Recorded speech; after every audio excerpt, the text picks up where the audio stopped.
Mourners paying their respects to a beloved American at a packed service. First Lady Melania Trump attending the funeral, along with former Presidents Obama and Clinton and their wives.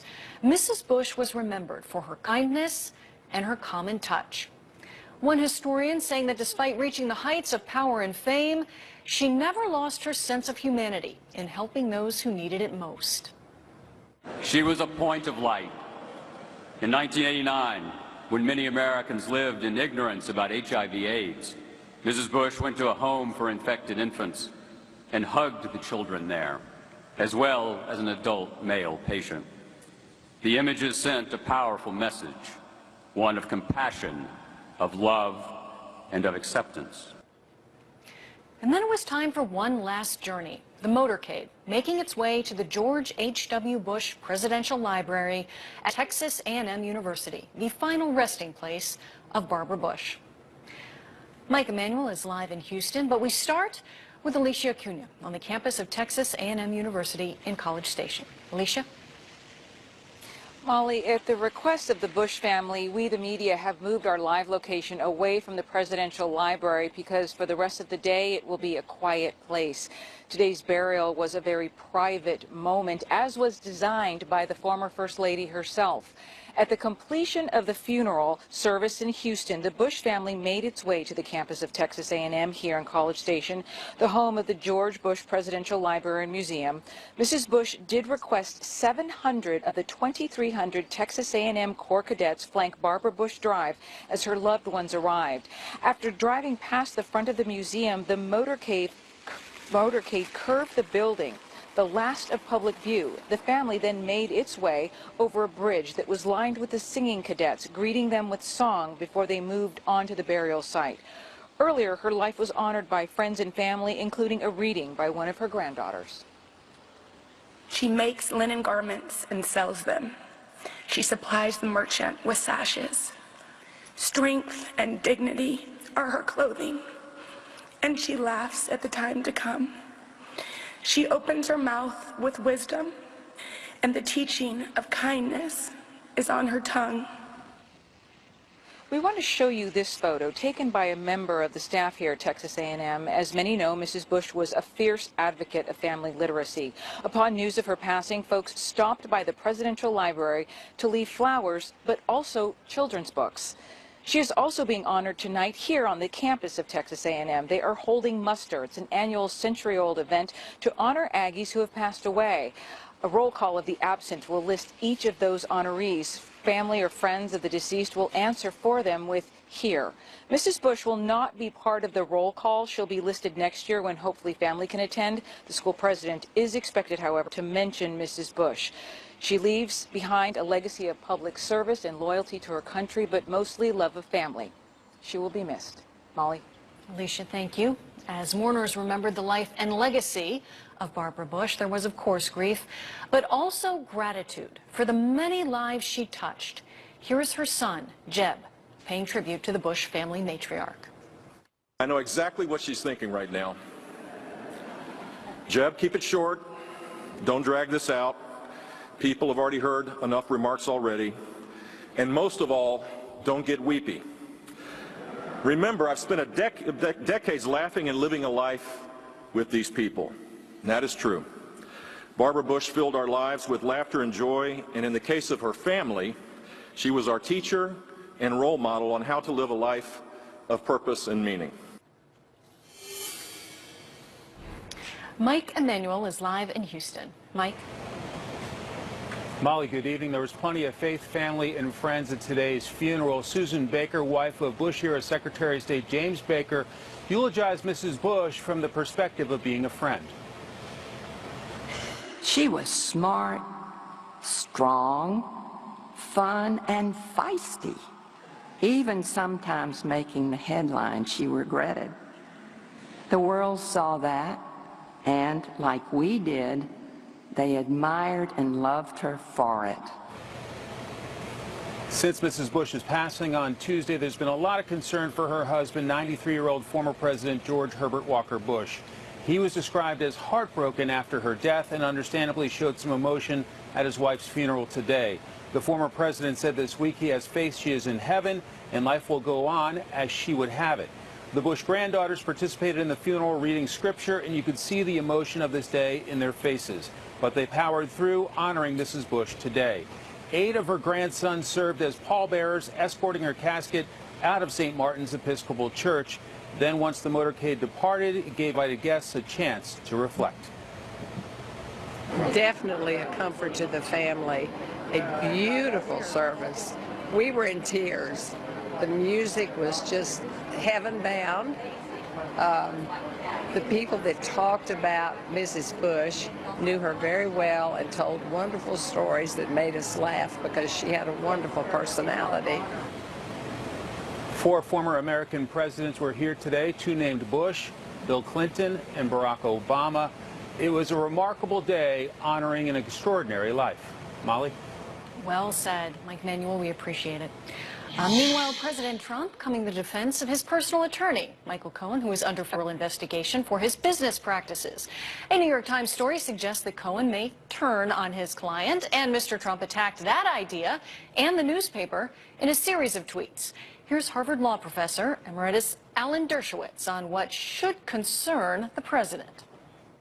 Where he ought to be focusing his attention is New York, Cohen, whether Cohen flips, whether he sings, whether he composes. That's the fear. You know, if you're innocent, you don't worry about a singer. But even if you're innocent, you have to worry about a composer, somebody who creatively elaborates on the story. Phil Keating is in West Palm Beach, Florida, near the president's Mar-a-Lago estate. Phil. Molly, President Trump is over across the Intracoastal on Palm Beach at his Mar-a-Lago resort, the Windsor White House. He spent most of the morning on the other side of town at his Trump International Golf Club before returning home in time to watch the First Lady's funeral on live television. At a hearing Friday in Los Angeles, his longtime attorney, Michael Cohen, his attorney tried to get the judge in the Stormy Daniels case to put her lawsuit on hold, while Cohen, the person who paid the porn star $130 grand for her silence, is also facing a possible indictment by the Justice Department. Cohen's attorney argued his Fifth Amendment right could be jeopardized if both go forward simultaneously. The judge ordered that Cohen himself will have to file a declaration at court in Los Angeles, and he has until Wednesday to do so. Stormy Daniels wants that judge to dissolve the agreement she made with Cohen so she can talk about her alleged sexual affair with Trump back when he was a private citizen. President Trump slammed the New York Times story today about Cohen, which suggested Cohen might roll on Trump to reduce any prison time. And the president came out in a strong defense today on Cohen's behalf. President Trump is a fighter, and you're going to know his opinion. And when it comes to Michael Cohen, he's known Michael Cohen for a long time. You know, he doesn't like that obviously you're seeing so much of this expansion going on with these raids and in these situations. And so I think for the president, you know, he's going to talk about what he thinks and his opinion about that. President Trump is at Mar-a-Lago tonight. He has no public events on the agenda or the schedule, not only tonight, but as well as tomorrow. And Air Force One remains parked nearby at the West Palm Beach International Airport. And tomorrow afternoon, the president is expected to get on board Air Force One and return to Washington. Molly. All right, Phil Keating, thank you very much. Fox News Sunday's Chris Wallace sits down for an exclusive interview with French President Emmanuel Macron ahead of Macron's scheduled visit to Washington next week. That will be his first state visit to our nation's capital during President Trump's office. Here's a preview. Chris asked Macron if President Trump's controversies hurt him on a world stage. Here in this office, I'm not the one to judge and in a certain way to explain your people what should be your president, or to consider that because of these controversies or because of these investigations, your president is less credible. Do you ever wonder whether he will serve his full term? I never wonder that. I work with him because both of us are very much at the service of our countries on both sides. Chris's full interview with French President Macron airs tomorrow at 2 p.m. and 7 p.m. Eastern Time right here on the Fox News Channel. Missouri's embattled governor getting ready for his day in court as he faces another felony charge. Why he is calling this latest accusation a further attempt to smear his name. Plus another surprise from North Korean dictator Kim Jong-un, taking what seems to be another step to meet President Trump's demands as he and the commander-in-chief prepare for a historic meeting. When we get to the level of discussing reducing and ultimately getting him to give up his nuclear weapons, we're going to have to be worried about real capabilities and not just gestures and spoken intentions, because those can change overnight. You wouldn't believe what's in this keister. A farmer's market, a fire truck, even a marching band. And if I can get comfortable talking about this keister, Then you can get comfortable using Preparation H. for any sort of discomfort in yours. Preparation H. Get comfortable with it. Mistresses claim that he threatened to release a nude photo of her if she revealed their affair. State lawmakers, both Republicans and Democrats, are calling for him to resign. It's embarrassing, quite frankly. And I don't think the governor can survive this. I think he seems to be the only one who thinks he can. He's digging in. I think it is incumbent upon us in the House that we move as swiftly as possible with the impeachment process for the sake of the state. Greeton's vows not to quit and denies any criminal wrongdoing. A major announcement from North Korea. Leader Kim Jong-un saying he will close his country's nuclear test site and suspend long-range missile testing ahead of planned talks with President Trump. Remember, this is just talk, not action. White House Strategic Communications Director Mercedes Schlapp credits the Trump administration's pressure campaign for this rather surprising news. I think it shows that President Trump, not only in his strong leadership in basically saying we're going to stabilize this region, put a focal point on North Korea, but also being a coalition builder in the meantime, working with allies to make sure that it was a concerted effort to stop North Korea from becoming an even more dangerous actor in the region and in the world. Jillian Turner has more from Washington.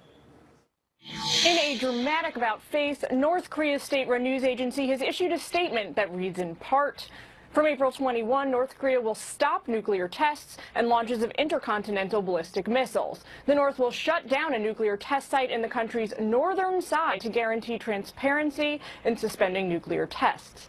And just hours ago, new reports surfacing that during Mike Pompeo's clandestine meeting with Kim over Easter, the dictator floated the possibility of releasing 3 long-held American hostages as part of the pending sit-down with President Trump.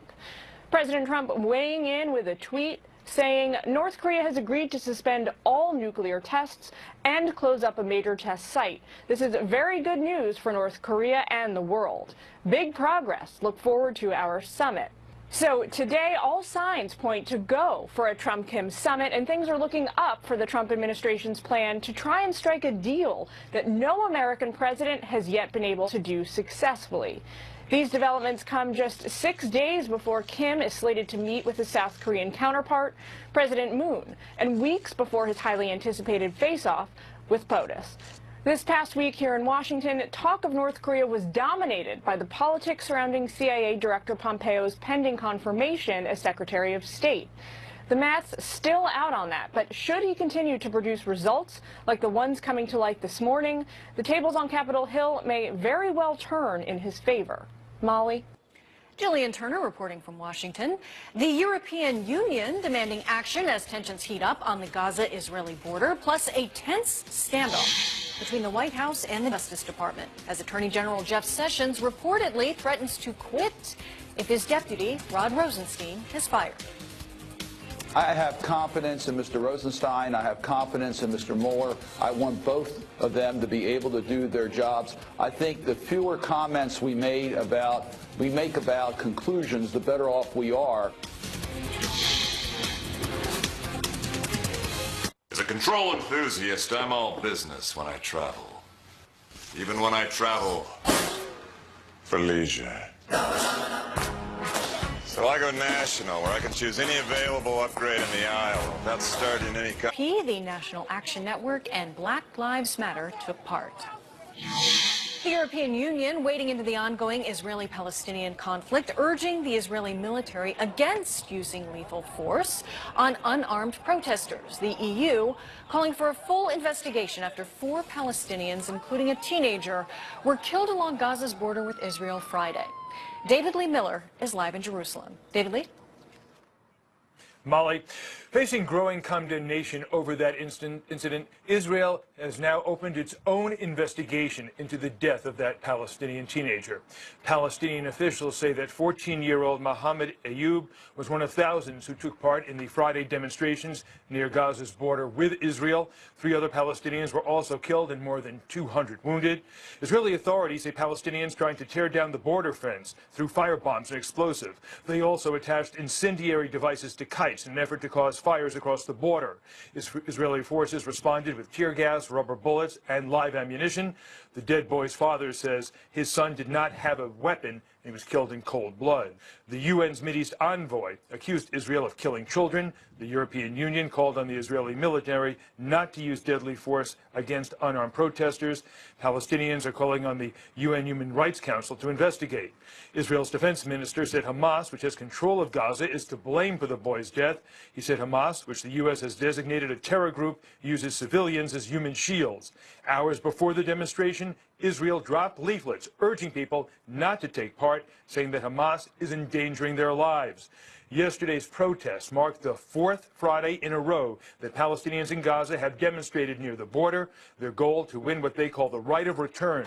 Palestinians uprooted from their homes decades ago say they want to reclaim their land. Since the demonstrations began 1 month ago, at least 32 Palestinians have been killed. More than 1,600 have been wounded. These demonstrations are slated to continue until May 15th.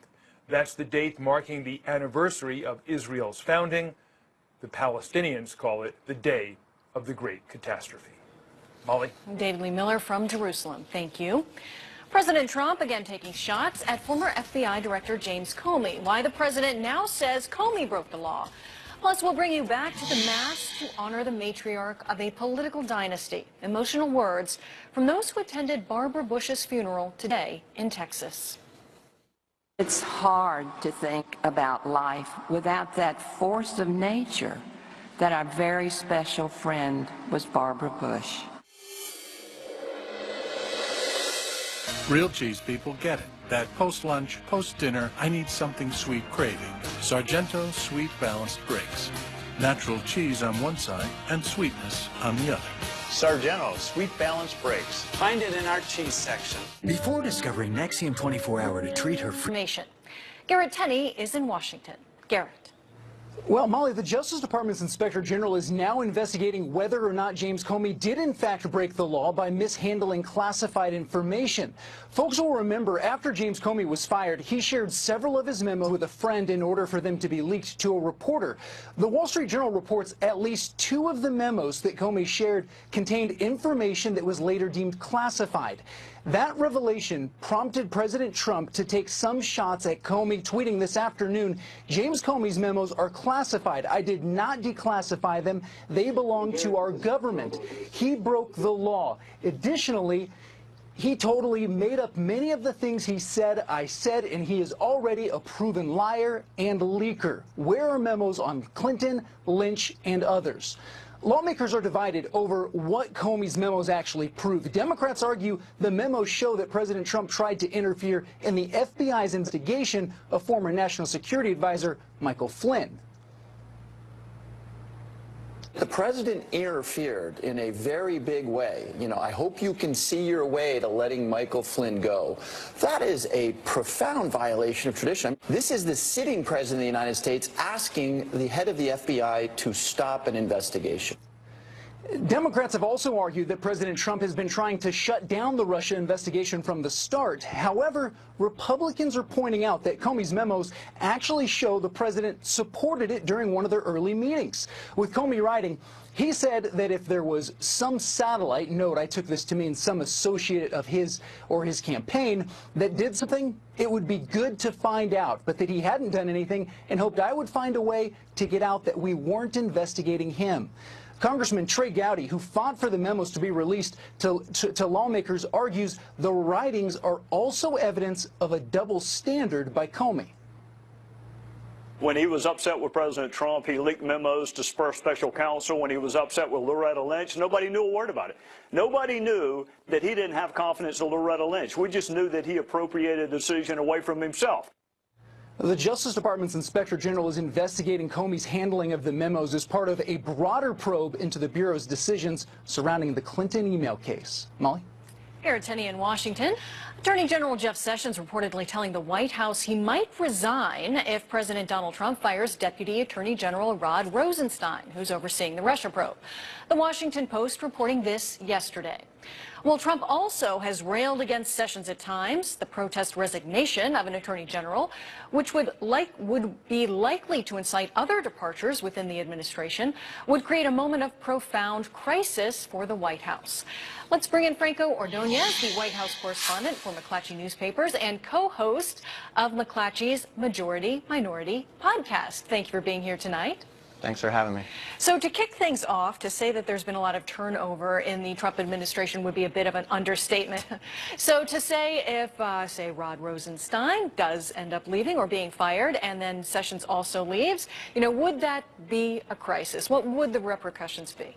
I mean, that's certainly the concern, that it would be a significant crisis, that there could potentially be some kind of revolt in the Justice Department if it creates some type of domino effect. That's not saying there will be, but that certainly is the concern. What's very interesting here, and it's concerning, is that you have this situation where there appears to be these lines being drawn between the White House and the Justice Department. It's not Democrats via Republicans. It's the White House. It's Donald Trump v. people that he had put there.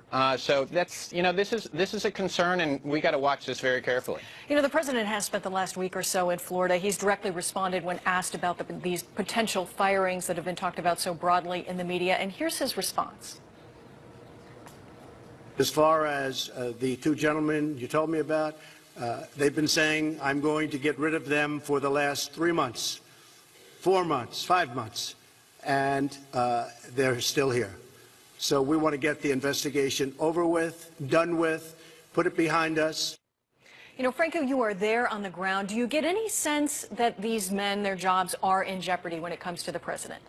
That's what's so interesting about, President Trump's comments in Mar-a-Lago. He did say that, these two individuals, Mueller and Rosenstein, are still here despite all these reports. It's also what makes these reports by the Washington Post so interesting, considering that it happened last weekend, just a couple of days before Donald Trump made those remarks in Mar-a-Lago. If you remember, last week there was so much speculation, so many reports that a lot of people in Washington thought that Rosenstein could have been gone at any moment. After the weekend, it quieted down. Let's be sure to be clear that this doesn't mean that this conversation had anything to do with that, but it did. But there did seem to be some quieting of those reports. Again, this morning, Donald Trump's tweeting out that it's just a bunch of fake news. But these are things that need to be watched.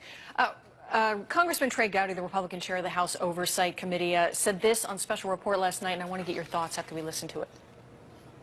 I hope he does. I mean, I've had my differences with him, but I've got differences with lots of people, and I think they ought to keep their job. Look, people are upset with the scope and the breadth of the Mueller investigation, and Rosenstein did draft that memo. But look, it's a really hard job to be the Deputy Attorney General. The president can get better advice than from me, but I would tell him to stick with the team he's got now.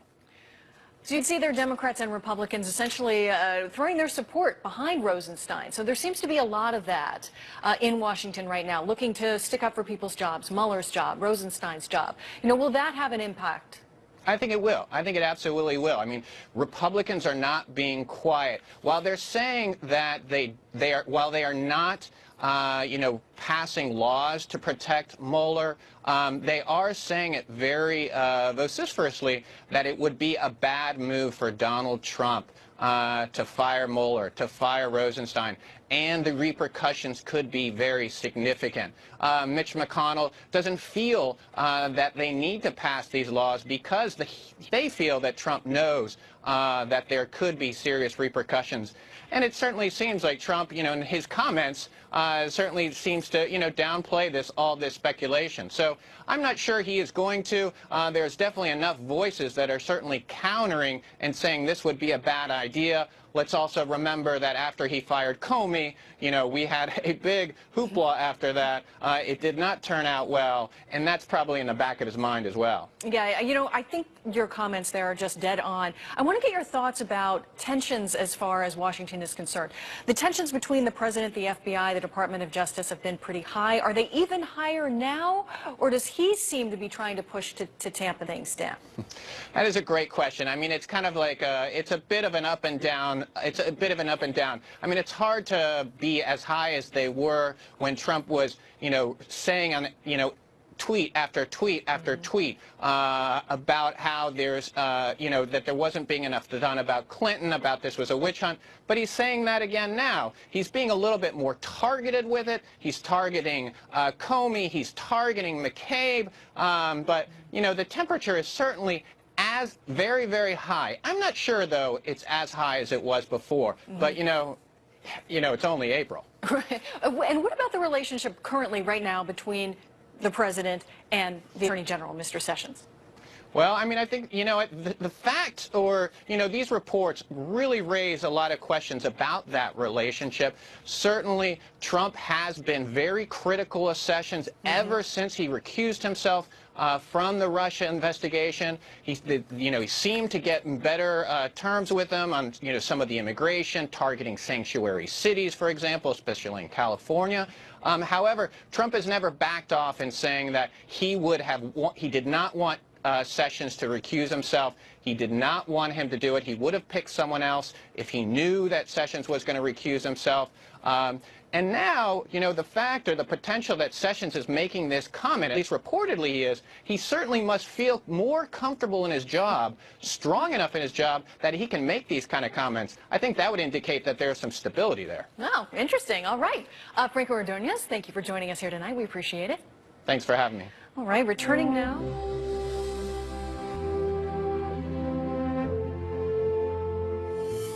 Our top story, of course, the funeral of former First Lady Barbara Bush in Houston. Many tears and a few laughs shared in St. Martin's Episcopal Church as mourners remembered her remarkable life, and the legacy that she leaves behind. Let's take one more look at the sights and the sounds on this somber day.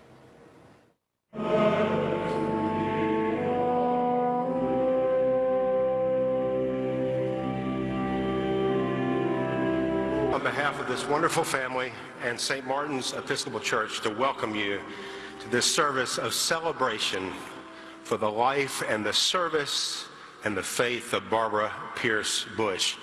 A time to mourn and a time to dance. A time to throw away stones and a time to gather stones together. Strength and dignity are her clothing, and she laughs at the time to come. She opens her mouth with wisdom, and the teaching of kindness is on her tongue. Many women have done excellently, but you surpass them all. She was candid and comforting, steadfast and straightforward, honest and loving. She believed literacy a fundamental civil and human right, and gave the cause her all.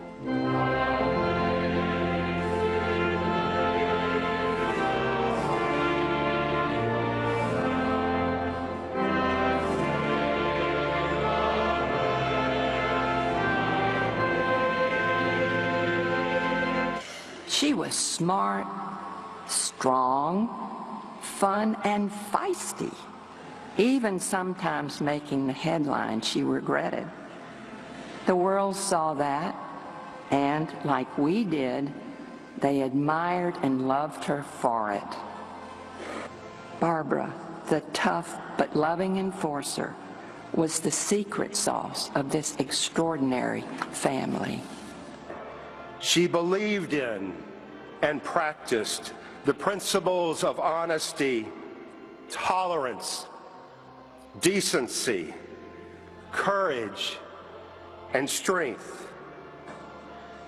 She would want us to carry on, to live as she lived, fully and deeply, to laugh and laugh often, to love all that God sends our way, and to serve one another, the common good, and especially the purposes of God.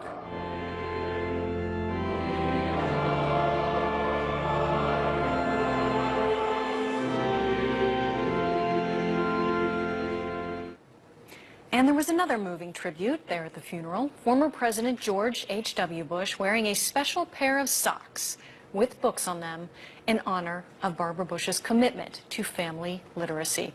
And President Trump also offering his condolences, tweeting, "Today my thoughts and prayers are with the entire Bush family. In memory of First Lady Barbara Bush, there is a remembrance display located at her portrait in the Center Hall of the White House." And our condolences to the Bush family. We'll be right back.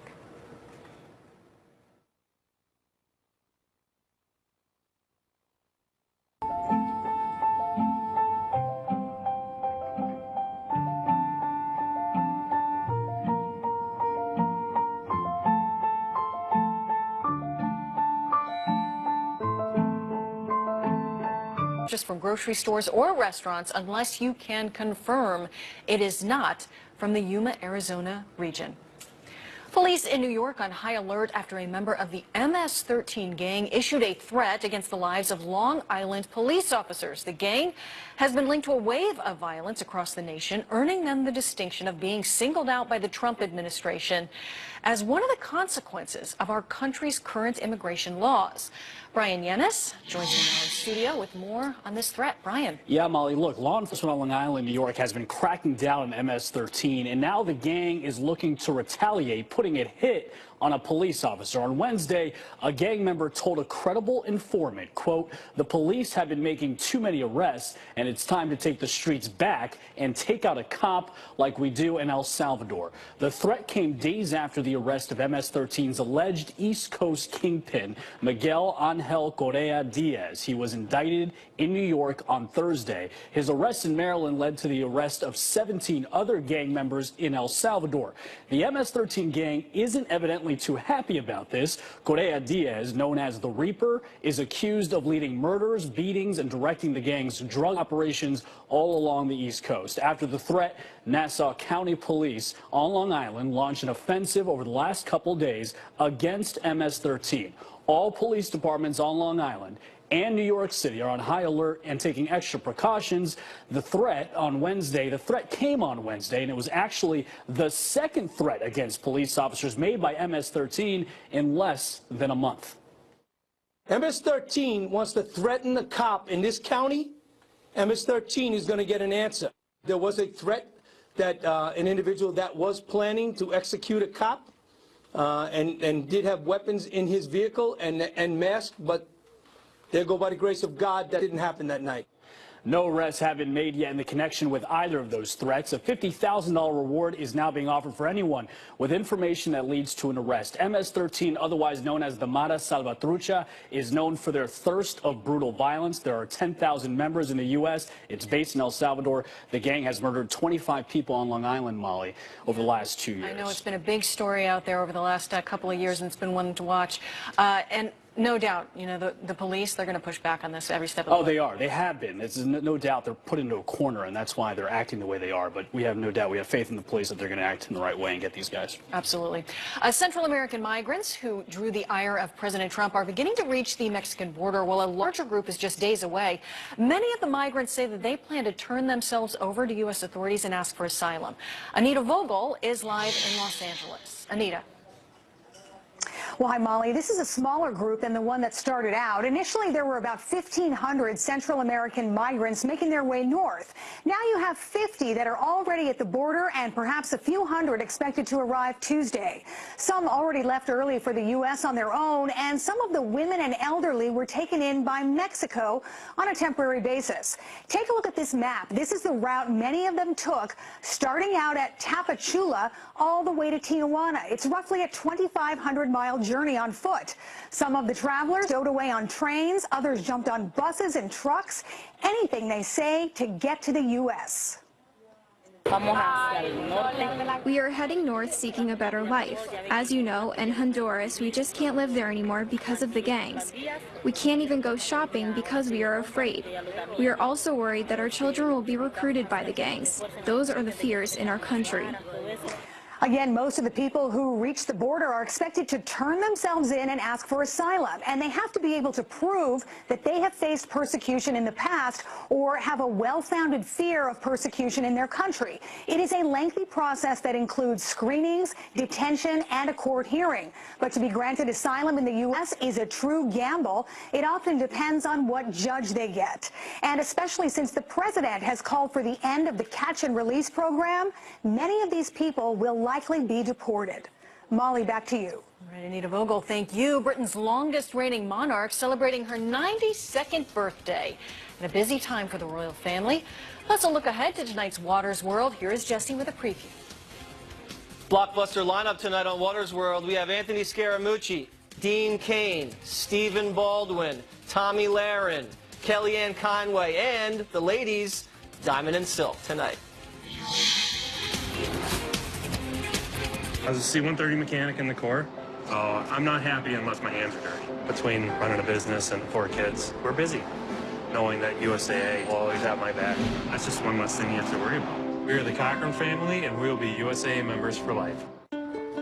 Mike Myers in 2 of the 3 Austin Powers movies. He also had roles in Harry Potter, The Sorcerer's Stone, and The Love Guru. President Trump considering a posthumous pardon for the first African-American heavyweight boxing champion. An all-white jury convicted Jack Johnson of transporting a white woman across state lines more than a century ago.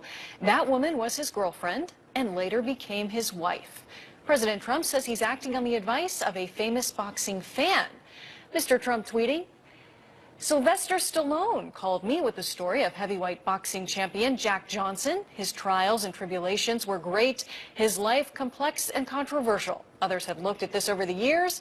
Most thought it would be done, but yes, I am considering a full pardon. Queen Elizabeth, the oldest monarch in British history, today celebrating her birthday amid a very busy time for the royal family. Kitty Logan reports from London. Hi, Molly. So Britain's Queen Elizabeth is celebrating her 92nd birthday, and this year she's been much more public about it than usual. The day started with a special gun salute at London's Tower Bridge. April 22nd is the Queen's actual birthday. She has another official birthday in June. These are busy times for Britain's royal family, with a wedding coming up and a baby due. The Queen's grandson, Prince Harry, was out with his fiancée, Meghan Markle, earlier in the day. The couple joined the Australian Prime Minister to attend an event ahead of the next Invictus Games, to be held in Australia in October this year. The Invictus Games is a sporting event for injured military veterans, a project close to Prince Harry's heart. But first, his focus is on his wedding in just 4 weeks from now. And there is another important royal event coming up soon. A royal baby is due any day now. The Duchess of Cambridge is expecting her 3rd child with Prince William. And royal fans are already gathering outside the London hospital where she'll give birth. Some hoping there might be a special birthday gift for the Queen. The baby may not come in time for the Queen's birthday, but celebrations are continuing into the evening with a special concert in London. Molly? And Kitty Logan reporting from London, thank you. And what's in a name, especially when a country decides to rename itself? Where this is happening and why. They call me Stacey, they call me her, they call me Jane. That's not my name, that's not my name, that's not my name, that's not my name. They call me Quiet, but I'm a riot. Mary Jo Lisa, oh Time to go. Alexa, start my Infiniti QX50.